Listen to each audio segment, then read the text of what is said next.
everyone, welcome here. If you're new here, my name is Rebecca. If you're not new here, welcome back. Thank you for coming back and watching another video. So in today's video, I want to talk about 10 tips to get started on a zero waste lifestyle. And my hope is to dive deep and share some things that go beyond just like switching your plastic straws for a reusable straw. Now that that's not a good tip, you should definitely be doing that. Are you doing that? You should do that. But really, I want to talk about how to make meaningful change in your life that goes beyond just buying certain products. And at the same time, hopefully making zero waste a little bit more accessible and easier to adapt into your life. All right, with all that said, let's dive in.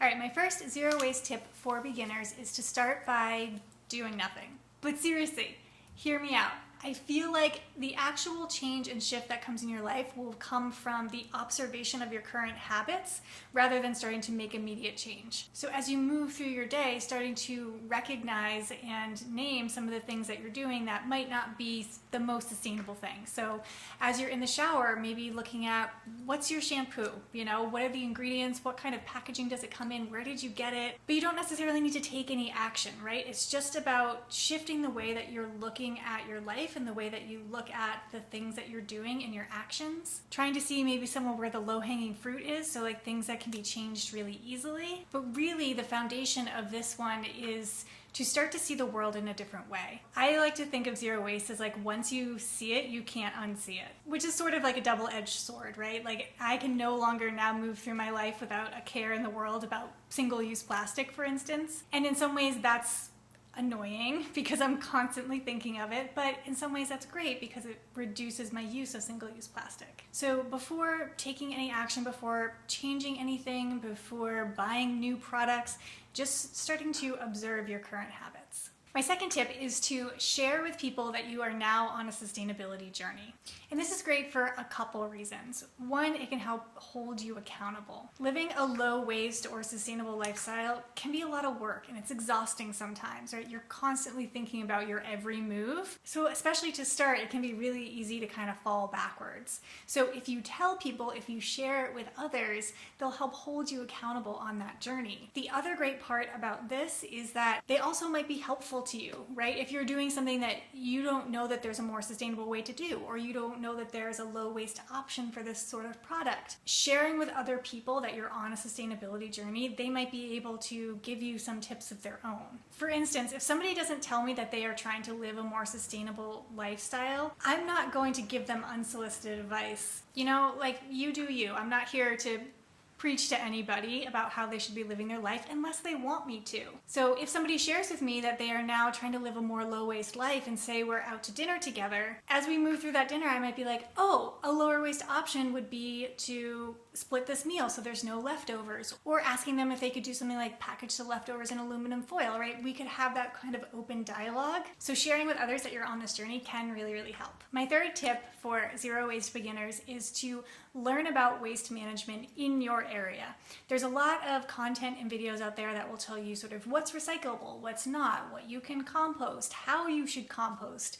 But a lot of that is really location specific. So just because something is not recyclable or needs to be recycled in a certain way in one area doesn't mean that the county or state or country wherever you live does it the same way. One of the really tragic things that happen, especially in recycling, is that if something's not recycled properly, it can contaminate an entire recycling bin.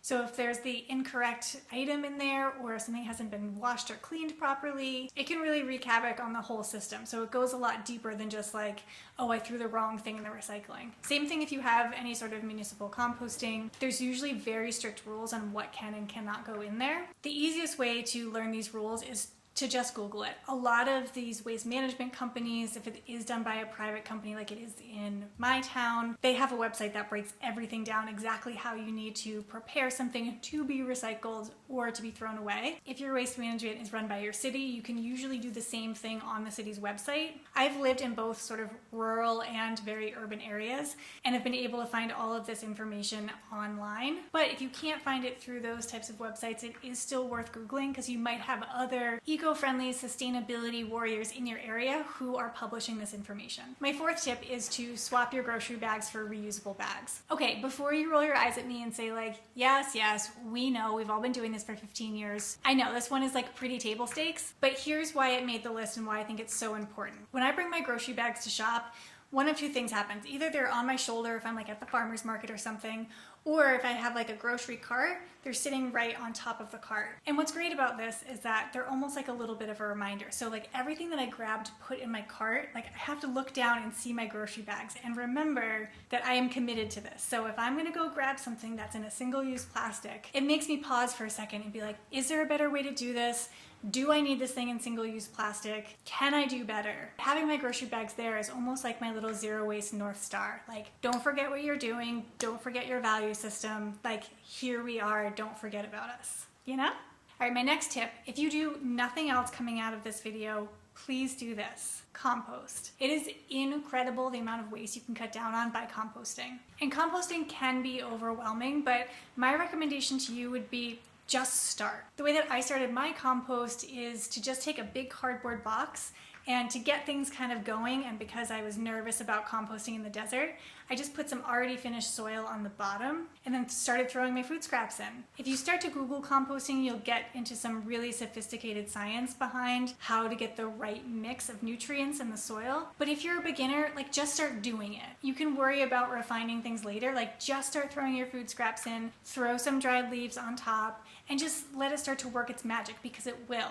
And I've mentioned my cardboard box starter kit compost approach a couple times, and so many of you are like, but what about the critters? Like the critters are gonna get into the cardboard box. There's a lot of ways that you could solve for this. Personally, we just like throw some boards on top. If you were concerned about the sides, you could lean a couple boards on the side and just see what happens, like see if that works. I feel like getting started with composting keeps so many people from actually composting. And I just urge you so much to just start doing it. Keep the critters out in whatever way you think you can. If it doesn't work, then you can maybe start to build something more sophisticated, but just try, okay?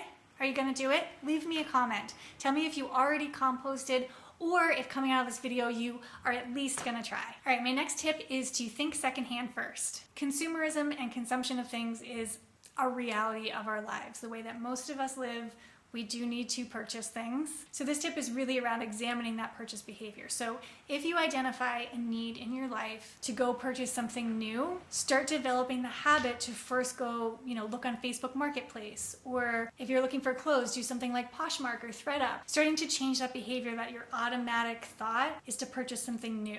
And in some cases, maybe you're not gonna find the perfect thing secondhand, but developing that as your default, promising yourself that you're not gonna buy something until you at least try to find it secondhand, will ultimately help in your overall impact. My next tip is to start to learn how to refuse things that you don't want. This one can be hard just depending on your personality, right? Me personally, I'm a little bit of a people pleaser. I'm an introverted extrovert. Like I don't want to ever put anybody out of their way. I don't want to be a bother to anybody. But one of the things I'm getting more comfortable speaking up about, and one of the things that is completely worth speaking up about, is things that impact my sustainability value system. So here's an example. Recently I was traveling and I wanted someone to make me a smoothie at a little cafe, but in my glass jar. This used to be like really common and an easy thing to ask, but since COVID, a lot of regulations have changed around this, but I wanted to at least ask the question. And so I asked the person, like, can you put it in my own cup? And they were like, no. Well, I don't know.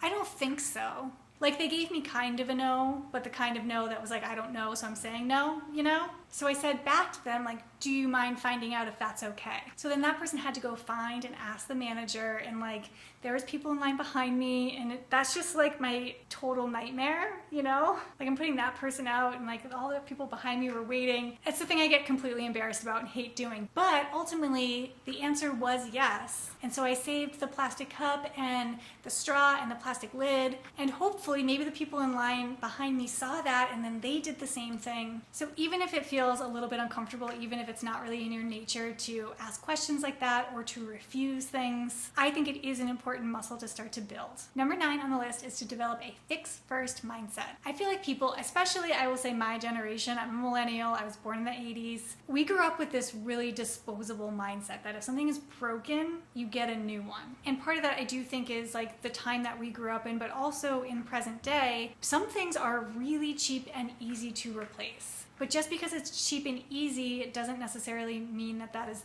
the best thing to do. So starting to build this mindset of before you toss something out or before you replace something, trying to figure out if you can actually fix that thing. One of the best side effects of fixing things instead of replacing them is every time I fix something, I feel amazing about it. I'm always like, I can't believe that I can do that. Am I a superhuman? Can I now do anything that I put my mind to? Maybe. And in most cases, I'm not talking about like super complicated things. I'm talking about like, I sewed a patch onto my clothes, or I sewed my socks the other day, or like replacing a screw on something, like not super complicated things. But it's that mindset shift of being like, oh, my socks have holes in them, I guess I'll throw them away and get new ones. Before that, you now think of, my socks have holes in them, let me sew them up and see if I can make them last longer. Number 10, and the last tip on the list, is to find your people and your support group. So if you're starting in on a zero waste journey and nobody in your life is really on that same path, it can be hard. I've gotten all the weird looks, I've gotten all the comments of like being crunchy and a tree hugger and a hippie, which is like easy to laugh off, but also it can feel really lonely. You know, like you're doing this, what you feel like is a really important thing, but you can also feel like no one else around you understands. So that community could be actual people in your area. There's some sort of like meetup or group or just an online community. You know, you can talk to people in the comments down below. You can find other zero waste YouTubers or Instagrammers just to be part of a community and hear what other people struggle with or how they make this lifestyle work for them can ultimately make it easier for you. All right, that's it for this week's video. I hope you found this helpful. If you're starting on your zero waste journey, you can do this. I believe in you. Make sure you subscribe if you're not subscribed already. Leave a comment down below. I always like hearing from you all. Now go start your compost. I think I need a little ginger shot before I start. We don't have any actual shot glasses, so it's in this thing. Oh, she's spicy. Oh, I thought I was gonna take it all at once. Oh, it's so spicy. Let's chase that. Ready. My first tip for beginners. Oh my god, what is it? Airplane. Okay. Why do I keep messing this up? Mercury retrograde in here. Getting really off track here. Cut.